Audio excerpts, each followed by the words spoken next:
We've made it to the wild territory. I was right. This guide of ours knows what he's doing. He managed to find a safe route that went around the territory of duty, and we were able to travel without any problems. I guess the dude really deserves his nickname of Trespasser. Anyway, things are different now that we are in the wild territory. The area is full of mutants. We had to shoot 12 blind dogs the second we stepped in the factory. Good thing that the military men know how to fight, because a lone stalker would not be able to take on so many beasts at once. There are several antennas in the complex, and we'll have to secure them all to find which one is in the best condition. Originally we wanted to split into small groups to make the task faster, but considering the number of mutants, it was decided to stick all together. We'll have to check each antenna one by one. Because of this, the mission will take a bit more time than anticipated, and the problem of food and supplies was brought to the table. How are we gonna feed all the men for an unknown amount of time? I remember how to cook mutant meat, and there's plenty here, but the soldiers want something else. Besides, we are also chewing through our ammunition stock pretty quickly, so we'll have to buy new ammo as well. In the end, it was decided that the Trespasser and I would go to the bar to buy plenty of supplies, and then bring them back here. The military group will hide in one of the hangars while waiting for us. With the proximity of the bar, it should not take more than a few hours. Of course, Ultran, the soldiers' commander, doesn't really trust us, so he asked us both to give him some of our stuff, just to make sure that we won't abandon them. It appears we have no choice, so we did as he said. There's no way to double-cross the military, I guess. Now I'm heading to the bar with the Trespasser. I told him about my concerns of going there, because of this Pucks guy that I tricked back in the cordon. Last time I went to the 100 Rads, I wasn't very well received. Trespasser says that I will be fine, as long as I stay with him.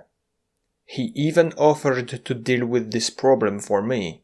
I'm not sure if he's joking or if he really has some influence on what is going on in the bar, but I wouldn't be surprised if he had some connections there. He really looks like an old-timer.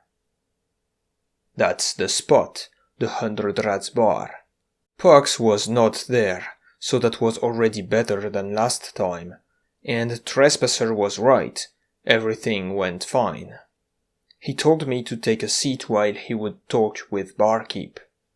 He went, chatted for a bit, bought a lot of various supplies, and came back to me. I wanted to split the price 50-50, but he refused, and instead he invited me to have a drink. Our business was done here, and Ultran and his men were waiting for us. So I told the Trespasser that we needed to leave. However, he wouldn't back down, saying that we still had a bit of time before us, and that we should make good use of it. More importantly, he said that he wanted to have a serious talk. Well, I can't refuse a conversation with such an experienced stalker, especially when he just paid for everything. Alright, that chat I had with Trespasser proved to be interesting. Before anything else, he asked me to show him my arms. I was confused, so I didn't want to do it at first, but he insisted, showing me the example by rolling up his sleeves. Eventually I showed him my bare arms as well, both of them. When he saw that they were completely normal, he calmed down and explained why he did that.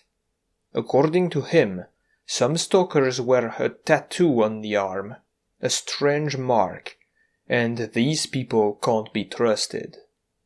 Anyway, now that he made sure I wasn't one of those, we were able to have a true conversation. Trespasser knew about my mission already, yet he asked me some questions about my journey into the zone. It was nice to finally be able to talk freely to someone, without having to hide my real motivations. Then he started to talk about himself. He said he's a veteran of the zone, who's currently keeping a low profile. Apparently, he took some bad decisions in the past, just like me with the POCs. But he managed to pull through. Recently, one of his old mistakes caught up to him, and he has to pay his debt by helping the military, and most specifically, Ultran. Sounds like he has some history with him. Anyway, the point of this talk quickly came through.